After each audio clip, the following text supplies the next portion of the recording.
También. Bien, en esta mañana quiero llamar la atención a un pasaje de la Escritura y está en 1 Samuel 7, del 7 al 12. Ebenezer. ¿Cuántos saben lo que significa esa palabra? Ebenezer.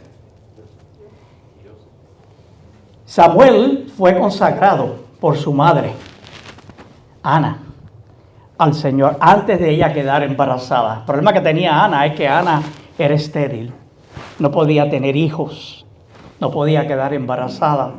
Pero ella le pidió al Señor que si ella quedaba embarazada de un hijo varón, pues no sabía cómo iba a ser varón, pero todavía ni siquiera estaba encinta, ella lo iba a consagrar a él. Y así fue. Ella quedó embarazada y ella entregó a Samuel al Señor en el templo. Y dice la Escritura que mientras Samuel estaba creciendo, el Señor estaba con él. Y todo lo que Samuel decía, dice la Escritura, todo lo que Samuel decía se cumplía. Yo me llamo a Samuel, pero no todo lo que yo digo se cumple, ¿no? Qué bueno así. Pero Israel estaba en guerra contra los filisteos. Los filisteos eran el dolor de cabeza principal del pueblo de Israel. Y el ejército israelita estaba acampando cerca de Ebenezer y los filisteos estaban en Afec. Y los filisteos vinieron y atacaron a los israelitas y mataron como 4,000 hombres en esa batalla. Cuando se termina esa batalla, las tropas se retiraron a su campamento y los ancianos de Israel comenzaron a hacerse una pregunta. Y la pregunta que se comenzaron a hacer es, ¿por qué permitió el Señor que los filisteos nos derrotaran? Yo quiero que esta mañana, a la medida que yo menciono los filisteos, tú pienses en tu enemigo o en tus enemigos, que es Satanás y sus ángeles caídos. ¿Por qué permitió el Señor que los filisteos nos derrotaran? Después dijeron, bueno, pues vamos a hacer algo. Vamos a traer de Silo el arca del pacto del Señor. Porque si nosotros llevamos el arca del pacto del Señor con nosotros a la batalla, Dios nos va a salvar de nuestros enemigos. Así que enviaron gente a Silo y cogieron el arca y hicieron que se la trajeran. Y los ejércitos celestiales estaban entronizados supuestamente en esa arca. Y ellos pensaban, pusieron su fe y su confianza en el arca. Ahora, quienes traían el arca eran los hijos de Elí. Por aquí hay sillas, bienvenidas. Eran los hijos de Elí. ¿Y qué pasó? Los hijos de Elí, Dios los rechazó porque eran corruptos. Los nombres de ellos eran Ofni y Fines. Y eran corruptos completamente. ¿Okay? Así que cuando los israelitas vieron el arca, irrumpieron con fuertes voces y empezaron a gritar y empezaron a celebrar y empezaron a dar vítores, ¿verdad? Porque era el arca del pacto del Señor. Así que la alegría fue tan fuerte, dice la Escritura, que hizo temblar la tierra. La tierra tembló de la celebración que ellos hicieron y de lo que ellos exclamaron. Ahora vamos a ver los filisteos. ¿Qué pasó con ellos? Cuando los filisteos oyeron toda esta algarabía y oyeron todo este problema y esta situación, dijeron, ¿qué es lo que está pasando? ¿Qué está pasando? Así que, ¿qué es todo ese griterío en el campamento hebreo? Dijeron, cuando les dijeron que era porque el arca del Señor había llegado al campamento, entraron en pánico los filisteos. Dijeron, los dioses han llegado a su campamento. Esto es un desastre, dijeron los filisteos. Nunca antes nos hemos enfrentado a algo así, dijeron. Socorro, ¿Quién podrá librarnos de los dioses poderosos de Israel? Esos son los mismos dioses, obviamente, miren cómo lo están mirando ellos, dioses en plural, que destruyeron a los egipcios con plagas cuando Israel estaba en el desierto. Filisteos, ustedes tienen que pelear como nunca en su vida han peleado, ¿ok? Porque si ustedes no lo hacen, nosotros nos vamos a convertir en esclavos de los israelitas, como ellos son esclavos nuestros. Peleen como hombres, le dijeron, ¿verdad? Peleen, no políticamente correcto en estos días, ¿verdad? Pero en aquel momento dijeron, peleen como hombres, ¿no? ¿Qué hicieron los filisteos? Pelearon con desesperación y de nuevo derrotaron a Israel. La matanza fue tan grande que ese día murieron 30,000 soldados israelitas. Entonces los filisteos hicieron algo, capturaron el arca del pacto de Dios y se la llevaron con ellos. Interesante porque lo pusieron al lado de uno de los ídolos y por la noche o por la mañana cuando se levantaron, el ídolo estaba caído delante del arca con la cara del ídolo para abajo. Volvieron y lo pusieron de pie y al día siguiente, después que pasó la noche, ahora el ídolo había caído de bruces, pero estaba partido en pedazos. ¡Oh! Se pusieron los filisteos histéricos con el asunto.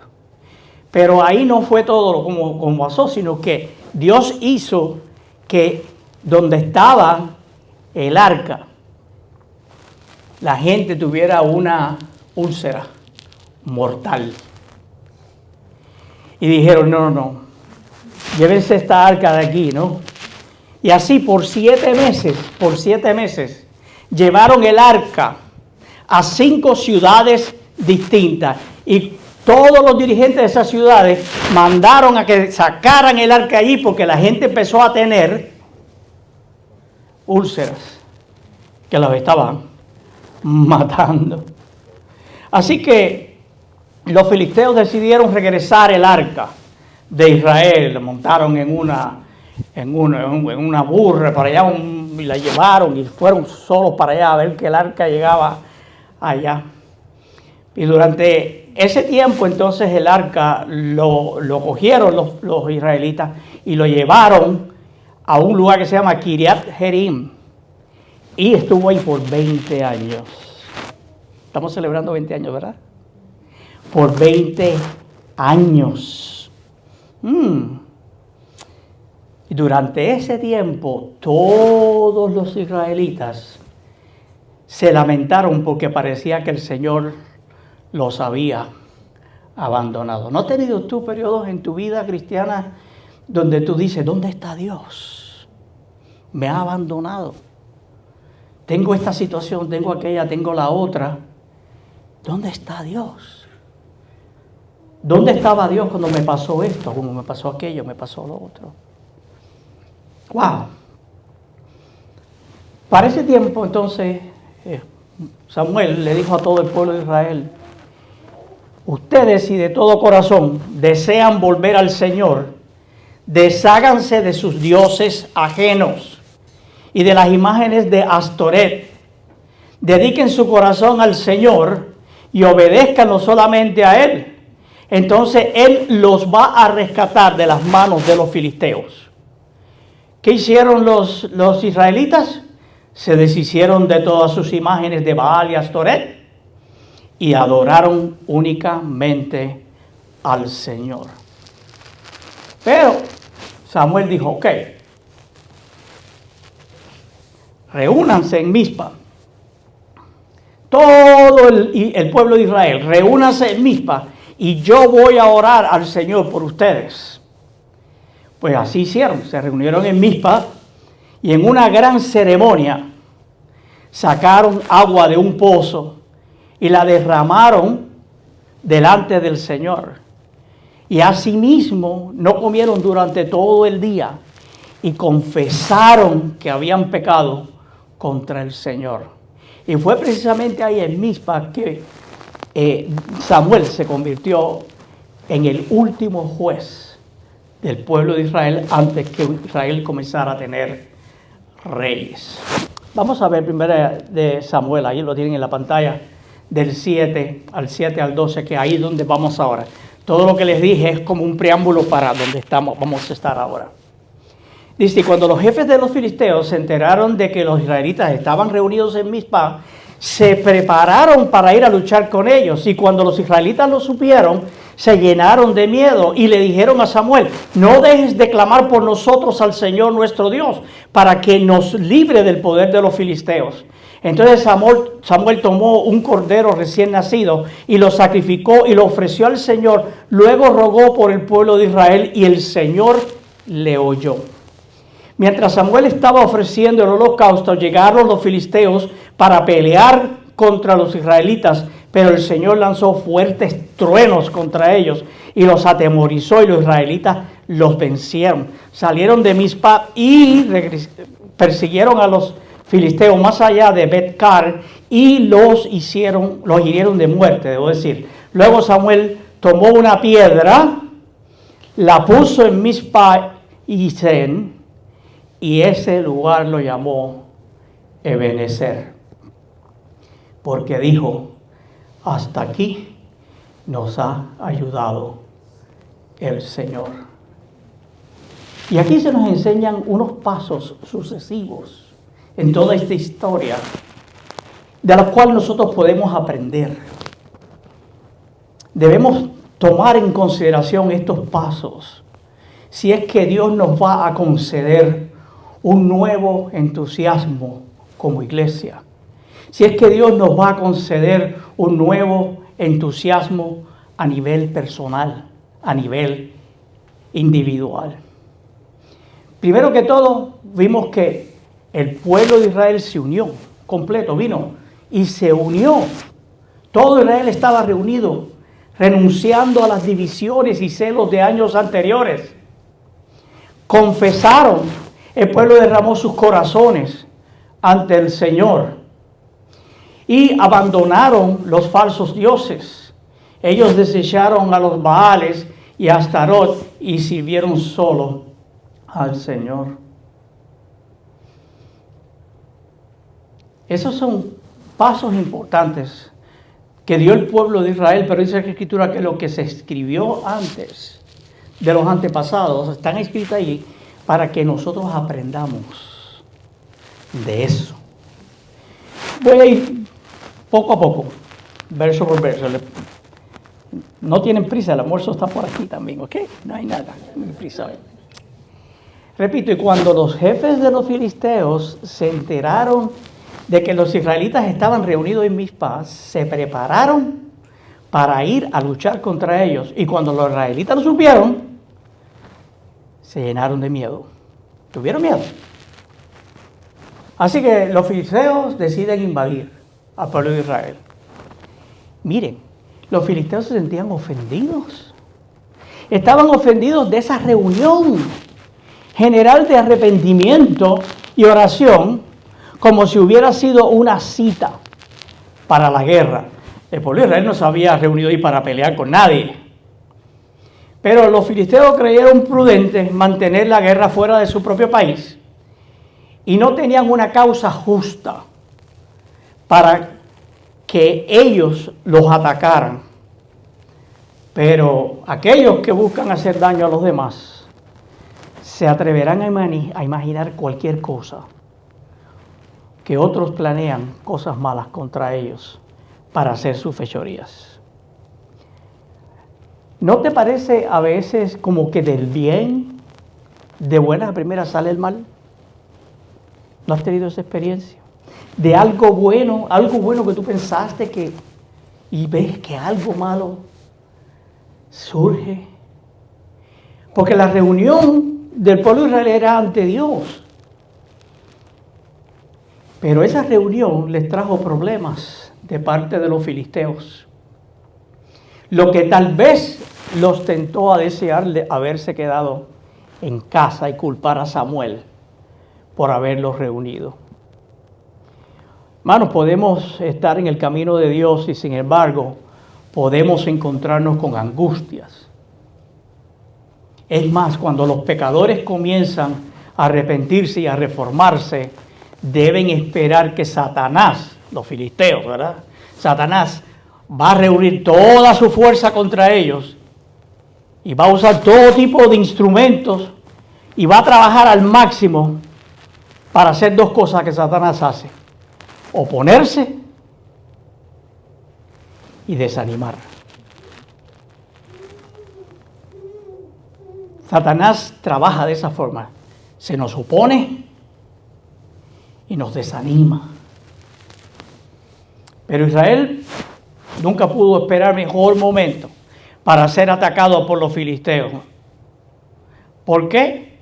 Porque cuando estaban arrepintiendo y estaban orando, estaban bien preparados. No tenían las armas, no estaban preparados para pelear ese día. Pero ¿sabe qué? Dios quiso que los filisteos los permitió y Dios quiso que los filisteos vinieran porque Dios iba a hacer algo. Dios mismo iba a hacer la guerra por Israel contra los filisteos. Así que Dios permitió esto que ocurriera. Dios hace, hermanos, que la ira del hombre lo alabe. Eso es difícil de tragar. Pero es verdad, Dios hace que la ira del hombre lo alabe y sirva a los propósitos de su gracia para con su pueblo, incluso que hayan designios maliciosos de parte de los enemigos. Así que Israel en ese momento se une estrechamente a Samuel como su mejor amigo bajo Dios. Y en esa angustia le dicen: ora por nosotros. Ora por nosotros, intercede por nosotros, ora por nosotros. Ese es el otro paso, oración de intercesión, porque la única condición para el vigor espiritual, repito, la única condición para el vigor espiritual es volver a la oración. Muchos de nosotros estamos bien ocupados, y lo digo por mí también, que supuestamente como pastor debería estar orando más que nadie, ¿verdad? Pero a veces son tantas las cosas que pasan alrededor y es tanto el ir y venir y hacer y resolver que no sacamos el tiempo debido para orar. Ellos le dijeron a Samuel, en el verso 8, no dejes de clamar por nosotros. No dejes de clamar por nosotros al Señor nuestro Dios, para que nos libre del poder de los filisteos. No debemos como iglesia parar, detenernos. Necesitamos clamar los unos por los otros delante de Dios. Necesitamos interceder los unos por los otros delante del Señor. Aquí tienes al pueblo de Israel desarmado, sin preparación para la guerra, reunidos para ayunar, para orar, no para pelear. Oraciones y lágrimas era lo que había en ese momento. Y siendo estas todas las armas con los que muchos de ellos ahora tenían, recurren a Samuel. Sabiendo que Samuel tiene un gran interés en el cielo, le ruegan a Samuel diciéndole: ora por nosotros, no dejes de orar por nosotros.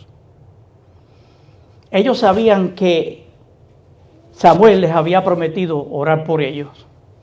Les había también prometido la liberación de sus enemigos, los filisteos. Y habían observado todo lo que les había dicho de parte del Señor. Y aquellos que se someten, hermanos, sinceramente a Cristo, como su defensor y juez, no necesitan dudar que el Señor tiene interés en la intercesión, en la oración de intercesión. Así que estaban muy solícitos de que Samuel no cesara, no dejara de orar por ellos. Ahora, qué consuelo es para nosotros que tenemos un intercesor, el gran intercesor, Jesucristo. Nunca cesa, nunca se calla, porque siempre aboga por nosotros. Dice que la Escritura que el Satanás nos acusa ante Dios día y noche. Pero si tenemos esa acusación, dice la Escritura, abogado tenemos para con Dios. Versos del 9 al 11 dice: entonces Samuel tomó un cordero recién nacido y lo sacrificó y lo ofreció al Señor. Luego rogó por el pueblo de Israel y el Señor le oyó. Mientras Samuel estaba ofreciendo el holocausto, llegaron los filisteos para pelear contra los israelitas, pero el Señor lanzó fuertes truenos contra ellos y los atemorizó, y los israelitas lo vencieron. Salieron de Mizpá y persiguieron a los filisteos más allá de Bet-car y los hirieron de muerte. Como le había pedido el pueblo a Samuel, Samuel hizo. Intercedió por ellos, pero lo hizo con sacrificio, porque tomó un cordero de leche todavía, ¿no? Y lo ofreció en holocausto, todo un holocausto al Señor. Y mientras estaba sacrificando el cordero en el fuego, con el humo de él subieron las oraciones al cielo por Israel. Hizo intercesión con sacrificio.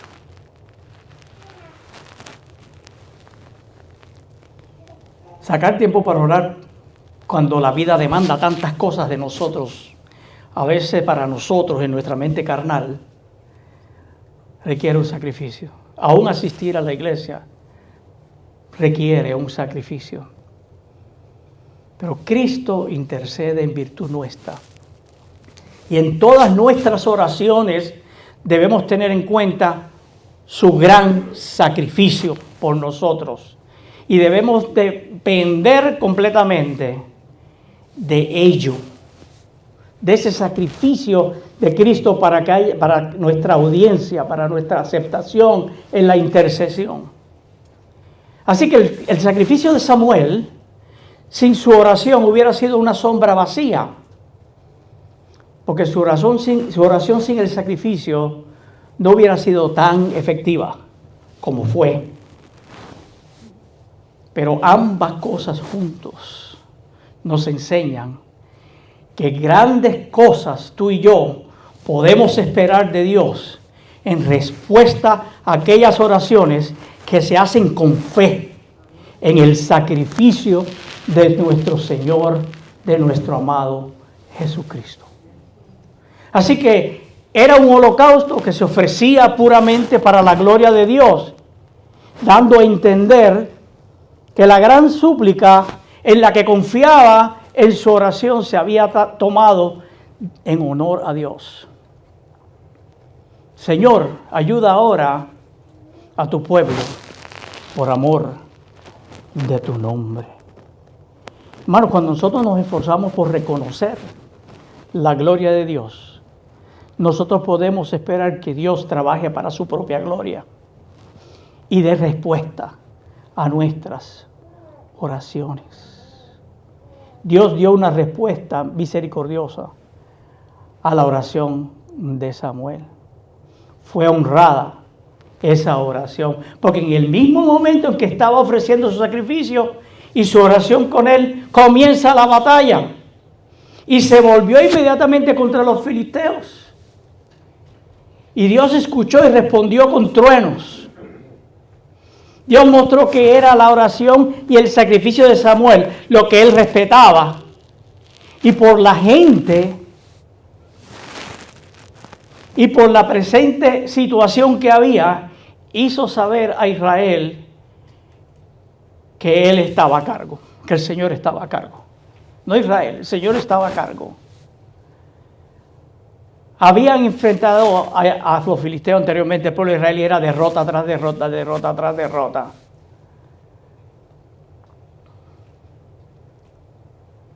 Los filisteos estaban, esto es pan comido, los vamos a acabar. Pero los israelitas estaban cometiendo un error. Y el error que estaban cometiendo era que ellos estaban poniendo su fe y su confianza en el arca. porque el arca era del pacto y supuestamente ahí entre los querubines estaba Dios y que yo sé cuándo. Y si tenemos el arca aquí, cuando vengan los filisteos los vamos a acabar. No pasaba eso. No pasó eso. Pero ahora Dios le va a enseñar a ellos que es Él. Que la dependencia nuestra debe ser una dependencia humilde del Señor y no de nada más. Así que el poder de Dios fue grandemente honrado. Él tomó la obra en sus propias manos. Los desbarató. No con granizo, ¿verdad?, que los mataría, sino con un gran trueno. El trueno los espanta y los puso en tal terror y consternación que se desmayaron. Se convirtieron en presa muy fácil para la espada de Israel, ante quien, estando así confundidos, fueron heridos. El historiador Josefo agrega que la tierra tembló debajo de ellos cuando atacaron por primera vez, y en muchos lugares se abrió la tierra y se los tragó. Y que además del terror del trueno, sus caras y sus manos fueron quemadas por un rayo. Y siendo así, tuvieron el placer de triunfar los israelitas sobre sus opresores. Y persiguieron a los filisteos y los derrotaron. Cuán pronto encontraron el beneficio de su arrepentimiento. Así también nosotros. Tan pronto nosotros nos arrepentimos, tan pronto nosotros ponemos nuestros ojos en Dios, ponemos nuestros ojos en Cristo, los beneficios son inmediatos en nuestras vidas. Hay libertad en nuestras vidas. Así que ahora que Dios ha respondido así para ellos, ninguno de sus enemigos podría hacerle frente. Y por último, de estos pasos, rendición total. Como se establece en el holocausto de Samuel, entrégate a Dios. Y tus pecados que roban los valles van a retroceder desconcertados. Y tú vas a poder levantar tu propio Ebenezer. Verso 12, el último, dice: Samuel tomó una piedra, la puso entre Mizpa y Sen, y a ese lugar lo llamó Ebenezer, porque dijo: hasta aquí nos ha ayudado el Señor. Él levantó ese memorial agradecido por esta victoria, para gloria de Dios y para aliento de Israel. Levantó un Ebenezer. También esa palabra significa la piedra de ayuda. No es que la piedra puede ayudarte realmente, sino es el sentido.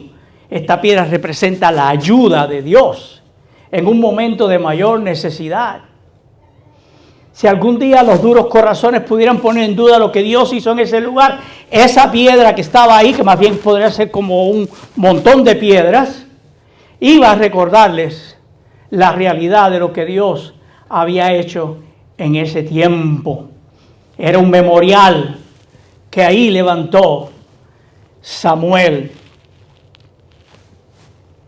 El pecado que provocó esa derrota anterior fue perdonado anteriormente por su arrepentimiento, y el perdón del pueblo de Israel fue sellado por esta gloriosa victoria en el mismo lugar donde habían sufrido pérdida.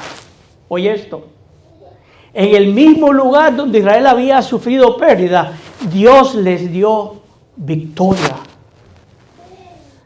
¿Cuántas veces nosotros somos atacados por el pecado o por Satanás y sufrimos pérdida? Y en ese mismo lugar de nuestra vida, donde estamos recibiendo derrota, donde estamos recibiendo pérdida, Dios lo torna en victoria una vez nosotros nos arrepentimos y nos regresamos a Dios. Llamó Ebenezer a esa piedra a ese lugar. Hasta aquí me ha ayudado el Señor. Y es interesante, porque cuando Él pone la piedra o el montón de piedra y lo llama Ebenezer, podemos verlo en tres formas. Uno, la ayuda de Dios llegó. Llegó aquí y ahora. Pero podemos verlo en el pasado. Vemos para atrás 20 años de la última derrota. 20 años. Regresamos. Es decir, hasta aquí. A pesar de todos los ups and downs, ¿verdad? Todos los altas y bajas. Hasta aquí nos ha ayudado Dios.